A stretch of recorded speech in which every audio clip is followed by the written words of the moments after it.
Prends une minute, questionne-toi. Souhaites-tu élever la prochaine génération de leaders ou de dictateurs? Je pense sincèrement que le futur se construit dès aujourd'hui, dans chaque mot que nous prononçons, dans chaque geste que nous faisons, mais surtout dans la manière dont nous élevons puis éduquons nos enfants. Salut à toi, bienvenue dans la saison 2 d'Ensemble Impactons Demain, renommée pour l'occasion Ensemble Impactons Demain Éducation, le podcast dédié à l'éducation positive. Chaque semaine, j'explore avec toi les facettes d'une parentalité saine, des façons innovantes d'accompagner nos enfants, afin que nous, parents, professionnels, société, nous impactions positivement l'avenir. Alors je suis Vincent Lopez, coach professionnel certifié spécialisé en éducation et en parentalité positive. Je suis passionné par l'humain, par l'éducation et l'importance de relations familiales saines et constructives. Au programme, je te propose des conseils pratiques, des recherches éclairantes, tout pour t'accompagner dans cette merveilleuse aventure qu'est l'éducation. Ensemble Impactons Demain Éducation, c'est bien plus qu'un simple podcast. C'est un mouvement vers une parentalité consciente et éclairée. Parce que le futur, il commence avec les leçons qu'on enseigne aujourd'hui. Rejoins-nous dans cette aventure pour ensemble impacter l'avenir par l'éducation. Salut à toutes et à tous, bienvenue dans cet épisode numéro 72 de Ensemble Impactons Demain Éducation. Alors aujourd'hui, on reprend les interviews. J'ai pu refaire l'interview de Cindy, cette maman qui a créé un groupe Facebook dont je t'avais parlé, mais qui, suite à un petit problème informatique, j'avais perdu cette interview et également la suivante, mais tout est réglé, on va pouvoir aller de l'avant. Donc aujourd'hui, j'ai l'immense plaisir de recevoir Cindy. C'est une maman qui est passionnée et qui, suite à la naissance de son fils, a décidé de créer un groupe Facebook qui est dédié à la parentalité respectueuse. Donc si tu es parent ou futur parent ou que tu cherches des conseils bienveillants, des partages d'expériences ou même un espace d'échange sans jugement, tu es au bon endroit. Cindy, elle va nous raconter son parcours, ce qui l'a poussé à fonder ce groupe il y a un peu plus de 6 ans, je crois, et comment il est devenu une véritable communauté de soutien avec des milliers de membres. On va plonger dans les grandes thématiques qui animent ce groupe de manière générale, le sommeil des tout-petits, la gestion des émotions pour les enfants et pour les parents, le développement cérébral des enfants et bien d'autres sujets tout aussi importants. On parlera aussi des défis que les parents y rencontrent, comme le harcèlement scolaire, les conflits entre enfants ou aussi les crises de morsure, par exemple. Bref, Cindy, elle va nous expliquer comment elle a su créer un environnement respectueux et bienveillant où chaque parent se sent entendu et soutenu. Alors, si tu veux découvrir comment un simple groupe Facebook peut transformer des vies et créer des liens solides entre parents, cet épisode est fait pour toi. Cindy, elle va partager également des anecdotes et des expériences en tant que modératrice et comment son groupe il s'est développé de manière organique pour devenir un véritable cocon de soutien parental. Installe-toi confortablement et prépare-toi à plonger dans une conversation sincère et enrichissante, surtout sur la parentalité respectueuse. C'est parti. Juste avant, comme tu pourras le voir, je m'en excuse par avance. Je n'avais plus de voix au moment de l'interview, donc ça s'entend peut-être un petit peu que ma voix est un petit peu éraillée. Voilà, allez, je te laisse avec Cindy et on se retrouve tout à l'heure. Bonne écoute. Salut Cindy, bienvenue sur Ensemble Impactons Demain Éducation. Bonjour. Je te remercie d'être là et d'être présente au micro pour partager un peu avec l'audience ton parcours qui, moi, me paraissait intéressant à partager. On va commencer peut-être, si tu le veux bien, par une petite présentation. Et puis, juste avant de commencer, je précise, j'ai pas beaucoup de voix, donc je vais des fois parler peut-être un peu plus fort que d'autres, je ne sais pas. J'adapterai en fonction de l'énergie que j'ai. Est-ce que tu peux te présenter à l'audience pour expliquer un petit peu qui tu es? Si je te reçois aujourd'hui, c'est dans le cadre de la parentalité, bien entendu, mais dans le cadre de la création d'un groupe que tu as eu il y a plusieurs années maintenant, qui a un certain nombre de membres, on en parlera plus en détail après, et de ton parcours qui s'oriente vers l'accompagnement des familles de manière générale. Donc voilà un petit peu pourquoi je t'ai contacté, pourquoi j'ai fait appel à toi pour cette interview. Oui, donc moi je suis Cindy, je suis la fondatrice d'un groupe Facebook qui s'appelle Parentalité Positive, qui a à peu près 6 ans, je crois, maintenant. Je suis assistante maternelle et je viens de terminer ma formation d'accompagnante en parentalité respectueuse que j'ai faite avec l'Institut de l'accompagnement respectueux des enfants, l'IAR. Donc voilà, je suis en train de, enfin ça y est, je l'ai finalisé, je vais passer ma certification bientôt. Voilà. Et je suis l'heureuse maman d'un enfant de 8 ans, un petit garçon de 8 ans. Voilà. Extra, trop bien. Ouais, bah merci beaucoup. Eh ben, donc là, tu arrives sur la fin, tu vas obtenir ta certification, c'est juste? C'est ça. Ouais, ok. Félicitations déjà pour ça, c'est cool. Bravo.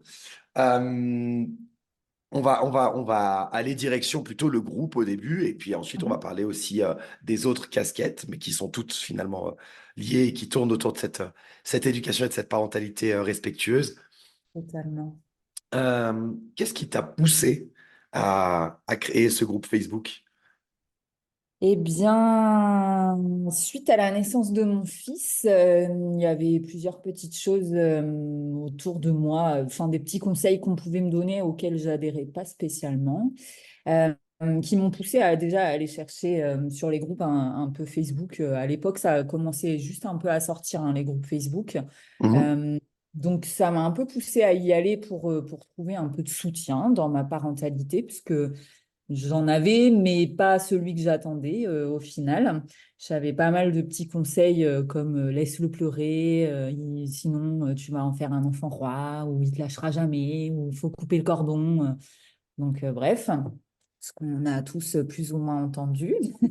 Donc je me suis tournée vers les groupes Facebook. Et puis aussi, il y a un moment où j'ai arrêté de travailler pour m'occuper de mon fils. Et donc ça m'a aussi permis d'avoir une présence, voilà, de pouvoir échanger avec d'autres parents que je voyais pas forcément à l'extérieur en vrai. Et donc voilà, très vite, je me suis tournée vers ce genre de groupe où j'ai trouvé donc pas mal de soutien et pas mal d'infos aussi pour voilà, les questions diverses que je pouvais me poser. Et donc, je suis devenue modératrice sur un groupe de parentalité à l'époque qui était plutôt gros et qui a continué par la suite à bien augmenter. Et il y avait des prémices un peu de parentalité respectueuse, mais ça parlait toujours punition, etc. Ça, parfois, les modératrices, les autres, ça pouvait aussi conseiller punition ou banaliser, et ça me dérangeait. Du coup, au bout de quelques mois, je ne sais plus combien de temps j'ai été modératrice dessus, mais bon, enfin, peu importe. Au bout de quelques mois, j'ai voulu partir et créer mon propre groupe avec deux autres modératrices qui étaient avec moi, avec lesquelles je m'étais liée d'amitié virtuelle, on va dire. Et donc, on est parti, on a créé notre groupe, donc qui est celui actuel, Parentalité Positive. Euh, et puis voilà, on l'a créé. Moi, je suis restée aux commandes maintenant depuis toujours. Elles sont plus ou moins parties. Voilà, elles ont fait d'autres choses et elles ont un peu laissé. Mais moi, je suis toujours restée. Je l'ai toujours alimentée au fil des années. Et voilà, en fait, tout part de là.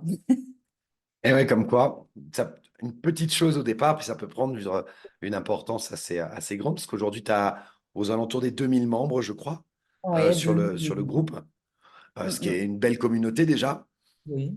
Je mettrai bien sûr le lien hein, vers le groupe dans la description. Le groupe, il s'appelle Accompagnement. Attends, je ne sais plus le nom exact, je l'ai noté. Parentalité respectueuse. C'est ça, hein. Oui, c'est Oui, oui, celui-ci. c'est ça. Parentalité respectueuse, accompagnement conscient et positif. Et en Ouais, fait, moi, moi, c'est une des choses que j'ai appréciées, c'est que, ne serait-ce que déjà dans le titre, il y avait ce côté d'accompagnement qui me plaisait, ouais. avec, avec cette notion de respect que je mets plus en avant, ce respect et cette bienveillance, que simplement le terme positif qui parfois veut tout et rien dire. Il peut être utilisé un petit peu à tout va et on ne sait pas forcément ce que ça veut dire derrière. Et je trouvais que déjà l'intitulé du groupe était déjà parlant, quoi, je dirais. C'est vrai. Donc ce groupe, tu le crées hein, il y a quelques années maintenant, tu nous as dit, ça fait combien de temps que tu l'as créé? Il me semble que ça doit faire 6 ans à peu près. D'accord. Donc il y a Mm. 6 ans, tu crées le groupe. Comment il a évolué?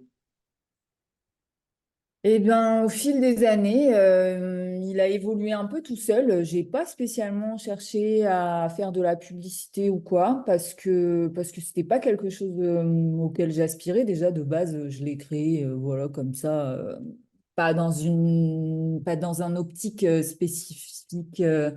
d'en faire quelque chose derrière. C'était vraiment un endroit pour échanger entre parents et voilà, et safe avec que des gens qui avaient envie d'aller dans cette direction-là, d'accompagnement respectueux des enfants, sans banalisation de violence et de punition. Donc voilà, je l'ai laissé un peu se développer tout seul. Je pense que il s'est développé au fur et à mesure, les gens se sont conseillés, etc. Ou parfois, quand j'ai pu intervenir peut-être sur d'autres groupes, j'ai pu donner le nom de mon groupe, mais ça reste rare quand même. Donc il s'est développé tout seul au fur et à mesure des années. Ok, Tout ça. un peu le bouche à oreille, les thèmes abordés quand les gens font des recherches. Enfin, voilà, ça s'est fait un peu Oui, naturellement, quoi. Trop bien. exactement. Ok. Et quels sont les principes, les grandes valeurs qui, en fait, qui guident les discussions au sein du groupe? Est-ce que tu peux nous partager ça?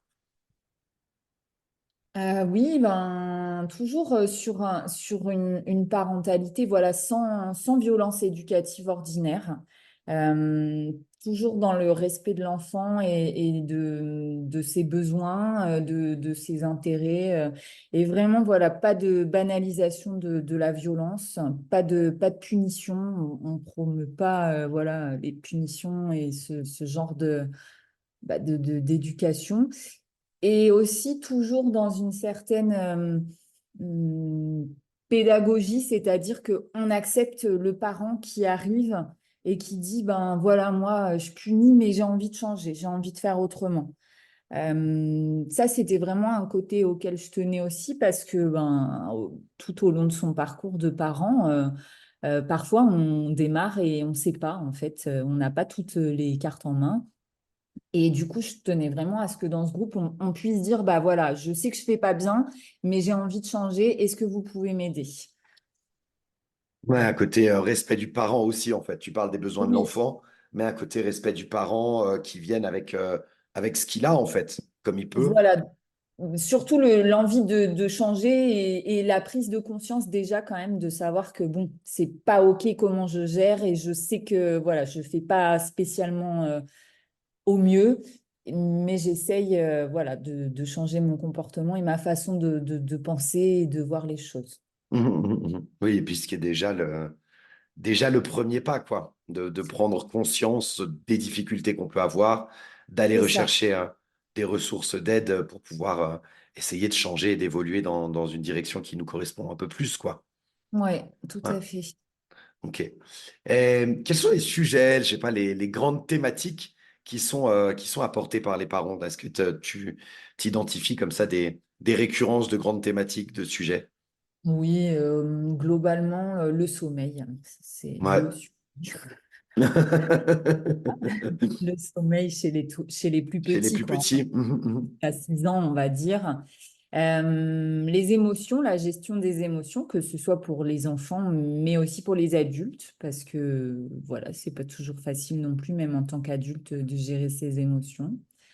Et puis, bah, le développement cérébral aussi. Enfin, on y vient à un moment ou à un autre dans les questions. Les parents vont pas dire on en est où dans le développement ou est-ce que c'est dû à son développement. Mais voilà, ça entraîne les réponses liées au développement de l'enfant et de son système cérébral. Voilà, l'alimentation aussi, grosse, gros sujet. Gros sujet, ouais. Ouais. Et puis, peut-être aussi un petit peu le rapport aux autres, Mhm, mhm. enfin entre eux. Oui, ça m'est déjà arrivé d'avoir alors pas beaucoup, mais d'avoir des problématiques de harcèlement sur le groupe. Ok, Des enfants un peu plus grands, mais voilà, déjà en scolarisé et où il y avait eu ouais, des petits soucis. Enfin, des soucis de harcèlement, des cas, ou alors bah, les enfants entre eux, quand ils sont petits et qu'ils ils commencent dans la communication, parfois c'est pas très fluide et ça se tape un peu, ça se mord, ça se pousse. Donc ça, c'est des sujets aussi récurrents parce que bah, les parents savent pas trop comment gérer, est-ce que c'est normal, est-ce que c'est moi qui ai fait quelque chose de pas bien, voilà. ah ouais, tout à fait, ouais. Les morsures, enfin moi je me souviens quand j'étais en direction d'institution, c'était des petits, enfin, des petits de 3 mois à 5 ans, quoi, à peu près. Oui. Et la thématique des morsures, c'était une thématique qui était assez Et oui. récurrente, quoi. Quand ça arrivait, Mhm. les parents étaient, pour la plupart, ils comprenaient pas ce qui se passait, ils pensaient que c'était de la méchanceté. Enfin, tu vois, il y avait vraiment Voilà. ces choses-là qui revenaient. Ouais. Ouais, je Donc, comprends. ça rejoint ce que je disais sur le développement. En fait, au final de l'enfant, tout est lié. Donc, on y revient toujours constamment aussi, suivant les sujets. Ouais, ouais, Donc, tout à fait. Je pensais pendant que je t'écoutais, justement, est-ce que tu as un ordre d'idée de la tranche d'âge majoritaire des enfants qui sont, tu vois, dont les sujets sont abordés dans le groupe? Est-ce que tu as pu, je sais pas, peut-être faire des sondages une fois ou juste par rapport au sujet, tu arrives à identifier? Enfin, comment tu vois ça? récemment, là, j'ai fait un sondage justement par rapport à ma future activité là, d'accompagnante et je me suis rendu compte que j'avais plus, alors sur la quantité de gens qui m'a répondu, évidemment, c'était Bien pas l'exemple, entendu. Non, non, alors mais bien entendu, ouais. j'avais plus de parents d'enfants de 3 à 6 ans. Ok, ouais, ouais, ouais. Globalement. Mais après, j'avais du moins de 3 ans et du plus de 6 ans. J'avais des parents d'ados aussi. Ils n'étaient pas beaucoup, mais il y en avait quand même. Et qui me Mhm. sollicitaient aussi sur quelques problématiques qu'ils pouvaient rencontrer. Donc, c'est assez varié, mais plus les 3 6 ans, ouais. Ouais, ok. Ouais, ce qui est aussi une période, enfin, moi, c'est la période sur laquelle je me focalise le plus, enfin, le 2-6 ans à peu près. C'est vraiment cette période-là sur laquelle j'accompagne et puis sur laquelle je vise un peu les épisodes de cette émission. Ils sont plutôt orientés sur cette population-là, même si Ouais. parfois, il y a des sujets qui peuvent être transverses d'une part, mais également parfois des sujets où je vais aller aborder un peu plus une thématique un petit peu plus pour des plus grands. Ça reste la tranche d'âge dont je maîtrise le mieux le développement, justement, donc c'est plus simple de pouvoir échanger à ce sujet-là. Est-ce que, pour être un poil, peut-être petit peu plus concret, est-ce que tu aurais un exemple d'histoire ou quelque chose qui t'a marqué une fois avec un des membres du groupe que tu pourrais partager avec l'audience? Euh, Là, comme ça, non, je vois pas. Euh, Non, pas particulièrement. Maintenant, ce qui me marque toujours, c'est l'entraide qu'il peut y avoir entre parents dans ce groupe.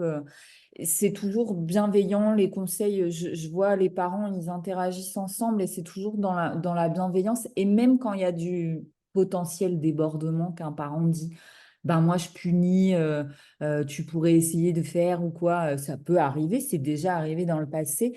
Ben, tout de suite, les autres parents vont recadrer, mais gentiment. Pas, ça va être un rappel de, bah, tu sais, dans ce groupe, on évite ce genre de. Mais voilà, c'est jamais fait méchamment, comme j'ai pu le voir dans d'autres groupes où tout de suite ça prenait des grosses proportions. Là, dans mon groupe, c'est toujours calme, je trouve, et fluide, et on sent, c'est vraiment respectueux, et peut-être que c'est le fait aussi qu'on soit pas nombreux, mais voilà, il y a un petit côté cocon, je trouve, Ouais. et c'est ce que j'aime bien. Et voilà, merci d'avoir écouté cet épisode d'Ensemble Impactons Demain Éducation jusqu'au bout. J'espère que notre échange avec Cindy, cette première partie de notre échange, t'a inspiré, t'a donné envie d'en découvrir davantage sur la parentalité respectueuse. On a exploré son parcours, on a exploré les grandes thématiques qui animent de manière générale son groupe Facebook et aussi tous les défis quotidiens auxquels font face les parents. Alors avant de te laisser, un petit récapitulatif des points abordés. L'origine et l'évolution du groupe de Cindy qui aujourd'hui compte plus de 2000 membres. Les grandes valeurs de la parentalité respectueuse, respect des enfants, respect des parents, gestion des émotions et accompagnement sans violence. Et puis toutes les thématiques récurrentes, le sommeil, le développement cérébral, les conflits entre enfants, etc. Maintenant, je te propose, si cet épisode t'a plu, eh bien, de le partager avec tes amis, de laisser un avis sur Apple Podcast, sur Spotify. Tu le sais, tes retours sont précieux pour nous. La semaine prochaine, on se retrouve pour la suite de notre conversation avec Cindy. On va parler de sa formation en accompagnement en parentalité respectueuse, le contenu, les objectifs et les différentes distinctions qui peuvent exister avec le coaching parental. La profession d'accompagnant en parentalité respectueuse et comment elle aide les parents au quotidien, les compétences et les connaissances que Cindy a acquises de la périnatalité à la gestion des émotions, et bien sûr l'importance de la non-violence éducative et comment créer, gérer une activité professionnelle dans ce domaine. Ça promet d'être passionnant, donc ne manque pas ce prochain épisode, on se retrouve la semaine prochaine. Et d'ici là, prends soin de toi. À très vite.